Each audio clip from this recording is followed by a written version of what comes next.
The Panasonic tz55. It's been around for a while now, a little over a year, but in that time the price has dropped and it's currently selling at 160 to 180 US dollars. And for that bargain price, are we getting a decent camera? Depends what you're going to use it for. Every camera has its pros and cons, much like this one, and we'll dive into that. But before we do, let's have a quick tour about the camera. Got a quick, less than 1 second startup time. Okay, the tz55 is packing at 20 times optical zoom with an eye zoom on top of that, which allows for double that magnification up to 40 times without any noticeable image deterioration. On top of that, there's also a digital zoom that will take it out to a whopping 80 times zoom. You probably need a tripod for that. It's a little bit difficult without a tripod.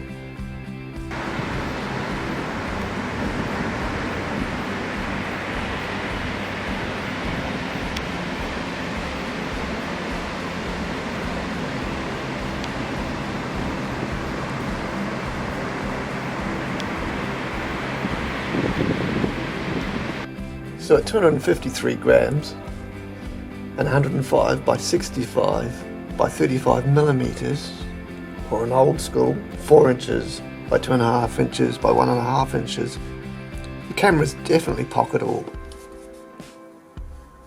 So if you look around the camera, on the top we have the microphone here, the Wi-Fi button, connect to your smartphone. You can have remote control or upload or down your photos, either way, to your camera to the phone or vice versa. On-off button with a quick, less than 1 second startup time. Your zoom switch, zoom in, zoom out, your functions button, all the good stuff that's on there. On the back, normal array of switches and buttons, including your video switch. Non-touch screen, around about 480 pixels resolution.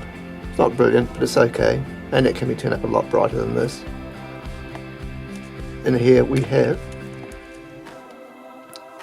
your USB charging port. Charge the battery in the camera. It takes a long time actually. It takes about 4 hours, just under 4 hours to charge the 1250 milliamp hour battery. You got HDMI support next to that, and that's good for PAL and NTSC. On the bottom, you've got your tripod mount stuck in the middle where it should be, so everything's nicely balanced and easy to use once it's on the tripod.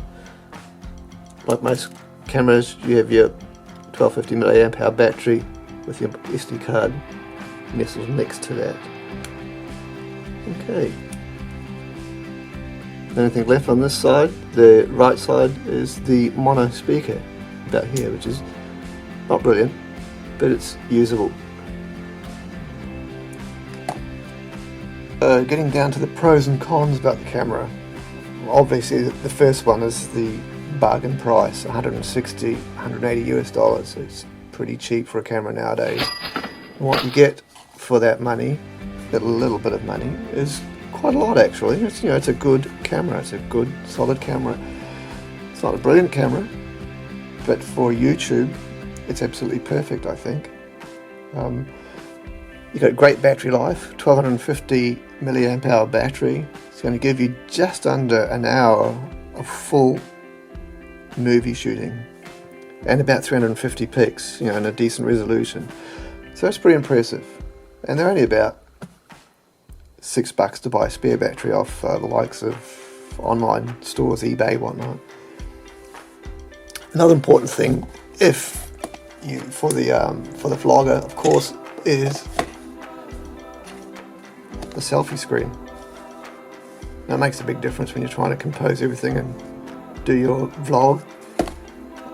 But not to be outdone by that, once you're in movie mode, there is a automatic image stabilisation kicks in, and it is really quite good. You know, you can run, you can walk with it, with a little effect showing in your Okay, to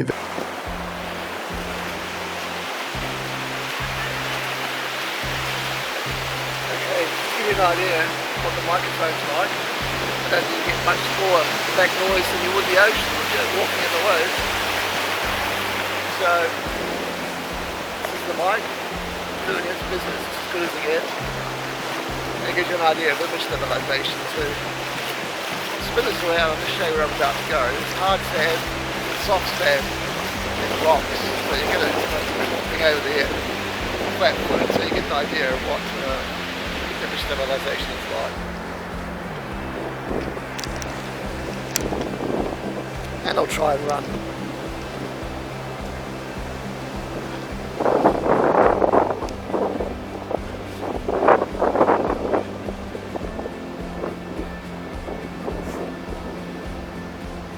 We'll get into the softer sand. So my feet are going everywhere. It's holding up pretty well. I'll walk over those rocks. I don't think I get much. I'll take the difficult way out, but not the easy way, to give you an idea of how stable a shot you can get with it. And I'm doing a bit of a cheat here.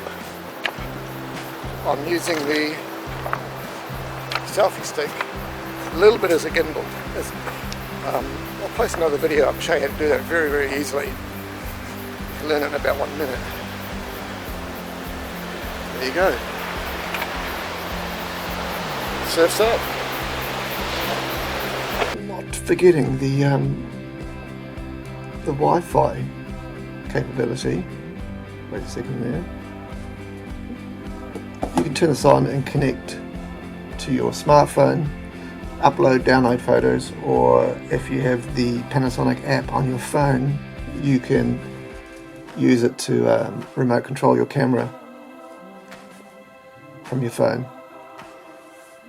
Now the cons of the camera are only a couple, but the main one has to be focus.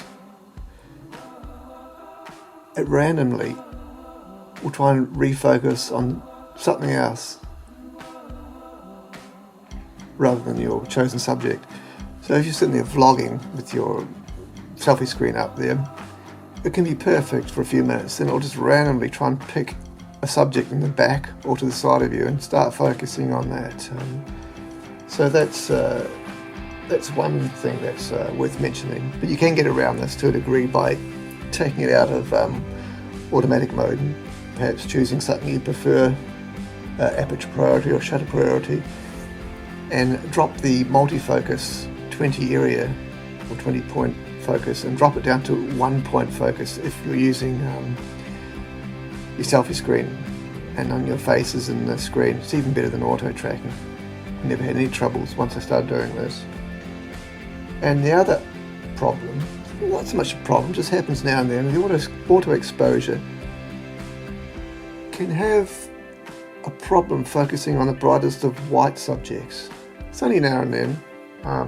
I haven't found a way around this yet. I've reset the white balance, everything. It doesn't seem to do much at all. It's just something you have to learn to live with. And in these situations, it's more when you're the bright backlit subject is when you have the problems, or something bright white. It just will not deal with that very well at all. But the pros far outweigh the cons of this camera. And I'd have to say it's worth the money. Well and truly worth the money. Perfect YouTube budget camera.